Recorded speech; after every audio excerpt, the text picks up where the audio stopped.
Thank you. I don't have a question, but I just want to say, how fucking good is that movie? That movie's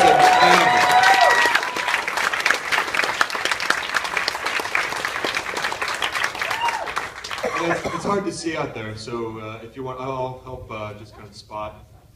Is there anything you want to say before we take any questions, or anything you want to say before we go to the audience, or not? Nothing other than I hope you guys enjoyed it. It was a ball to make, really. Did you spot all of the me and my wife and the producer and the guy that was rummaging through the shed for the bow and arrow was actually the DP. The guy driving the car inside the building was the production manager. Can we maybe get the house lights up just a little bit? Yeah. If there's like more loud of it. All the way? All right, there we go. Thank you. Michael can go politely, had his hand raised in the front here. You're first. When you were casting, did you look for actors who could do martial arts or martial artists who could act? The landlords were all actors. The rest of the cast was actually martial art guys that were students of Charlie and Speedy, mostly. Some of the other actors were friends of the producer. For instance, Jackson, who actually owned that brownstone, the location. And most of the others were cast. But obviously we couldn't go for big name folk. But all of the fighters were students.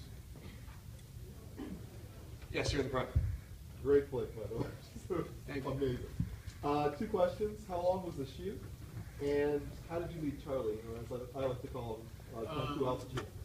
The shoot was, that's my recollection, was maybe 15, 18 days, something like that. Charlie came from the producer. If you notice in the trailer before this movie, The Black Dragon's Revenge, the producer of this movie made The Black Dragon and The Black Dragon's Revenge with Ron Van Cleef. Charlie was in the second one, if you saw him in the trailer. So that's how Charlie came on. And all of the dojo scenes were actually in Charlie's dojo in New Jersey. Yeah. The gunman waiting on the 10th floor, was that Sarah from Carolexis? Yes, it was. That's the producer you're referring to. Yes, it was. Yes. Figures Chris Michali would know that. Of course he would. Other questions? In the back. It seemed like you guys were shooting in a lot of different parts of the city. Was it hard to get all the permits, or were you guys kind of rushing the shooting? No, it really was not bad. All of the indoor locations were, in an apartment in the Lower East Side. A lot of the locations, all the office buildings and the conference rooms. There was a building between 8th and 9th that ran from 15th to 16th Street. That was the old Port Authority building. It was the entire block. Had a helicopter pad on the top, which is these wide alleys, which is why we could drive the car through there, and all of that plumbing in the basement. All of those office shots were done there. In terms of the street stuff outside the court, that was not a major problem getting a license. And most of the other street scenes were on the Lower East Side, which was not a big deal back in the 70s. As long as you didn't have a tripod, you really didn't need a permit if you were handheld. Yeah. I also have another location question. Where was the dojo that he applied to? Where was that? That was the house in Connecticut. Where the guy got shot by the arrows. A friend of the producers again. But it's China, right? It's China. Right. China, Connecticut. China, Connecticut. Small subset. The back. Yeah. Could you tell me something about the release of this movie? I'm curious where it was screened, how long it took after you shot it before it was actually showing. Or do you remember anywhere in the city where it was showing? It was, it probably played 4 to 5 months or 6 months after we shot it.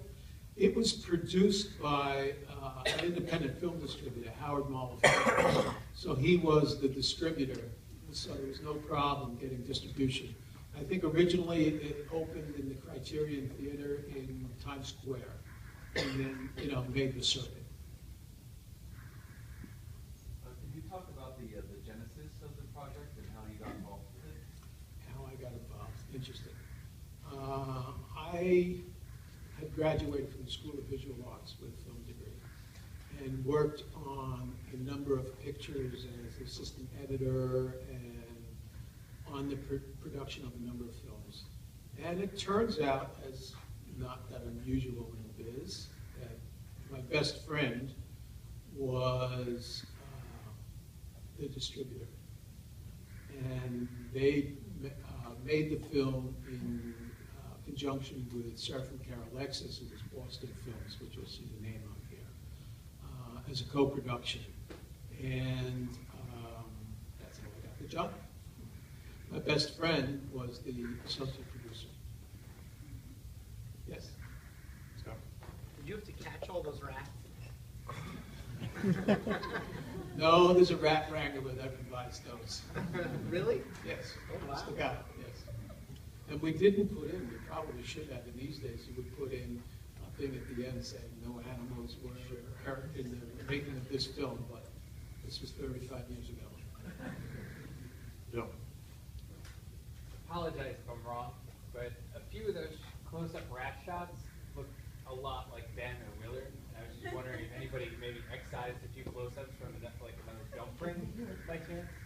No, they were stock shots. I know rats all look alike, so I just thought Yeah. maybe it's Ben. Maybe I believe they were all stock shots as the fire and you know, those kind of shots were.